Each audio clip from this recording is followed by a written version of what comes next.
بسم اللہ الرحمن الرحیم۔ السلام علیکم کلاس 9 سبق نمبر 2 مرزا غالب کے عادات و خصائل۔ عادت کی جمع ہے اور خصائل خصلت کی جمع ہے خصلہ۔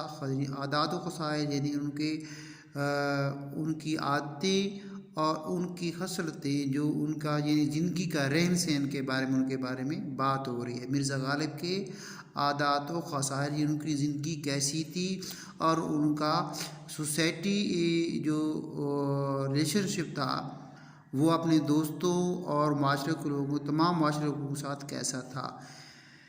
اس کے مصنف ہیں مولانا الطاف حسین حالی رحمۃ اللہ علیہ۔ مرزا غالب کے اخلاق نہایت وسیع تھے۔ وہ ہر شخص سے جو ان سے ملنے جاتا تھا بہت کشادہ پیشانی سے ملتے تھے۔ کشادہ پیشانی سے یعنی خوش اخلاقی سے۔ جو شخص ایک دفعہ ان سے ملتا اسے ہمیشہ ملنے کا اشتیاق رہتا تھا۔ اشتیاق یعنی شوق۔ دوستوں کو دیکھ کر باغ ہو جاتے تھے۔ باغ ہونا یعنی خوش ہو جانا، بہت زیادہ خوش ہونا، اور ان کی خوشی سے خوش اور غم سے غمگین ہوتے تھے۔ یعنی جب ان کے دوست خوش ہوتے تھے تو وہ بھی خوش ہوتا تھا، ان کی خوشی میں برابر کے شریک ہوتے، یا ان کو کوئی غم ہی ہوتی یا ان کو افسردہ لمحات ہوتے پھر وہ ان کے برابر میں غم کے شریک ہوتے۔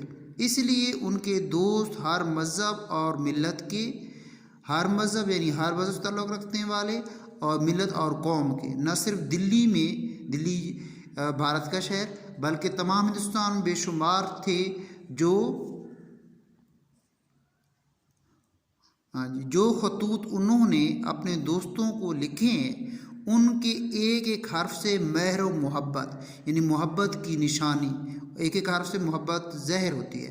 غمخواری و یگانت ٹپکی پڑتی ہے۔ غمخواری غمخوار، غم کے ساتھ غم نبھانے والا، یگانت ایک کا اتحاد یعنی غمخواری یگانت مطلب یہ ہے کہ غم کی صورت میں ایک ہونا، ٹپکی پڑتی ہے نظر آتی ہے۔ ہر ایک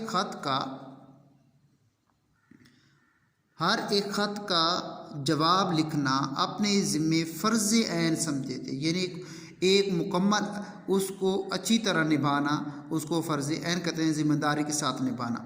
ان کا بہت سا وقت دوستوں کو جواب لکھنے میں صرف ہوتا تھا، یعنی خرچ ہوتا تھا، اس پہ ٹائم لگتا تھا۔ بیماری اور تکلیف کی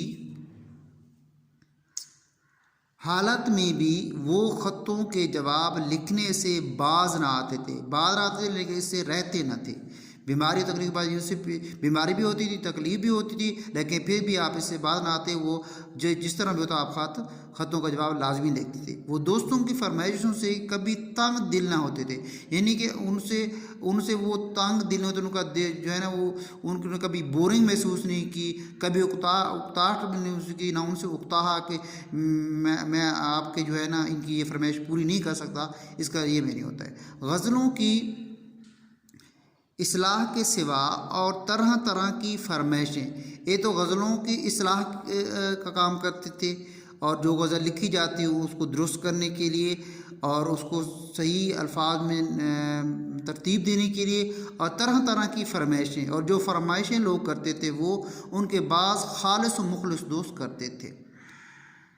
اب خالص و مخلص بہت زیادہ ان کے ساتھ گہرے دوست وہ مراد ہیں، اور ان کی تکمیل کرتے تھے۔ لوگ ان کو اکثر بے رنگ خط بھیجتے تھے۔ بے رنگ خط ایسا ہوتا ہے جس میں ریسیور کو، خط وصول کرنے والے کو ٹکٹ کے پیسے دینے پڑتے تھے، مگر ان کو کبھی ناگوار نہ گزرتا تھا، یعنی ان کو کبھی یہ ناگوار نہیں، ناگوار یعنی برداشت نہ ہونا، مطلب یہ ہے کہ ان کو یہ کبھی یہ صورت نہیں ہوتی تھی کہ وہ یہ چیز برداشت نہیں کر سکتے تھے، بلکہ برداشت کرتے تھے۔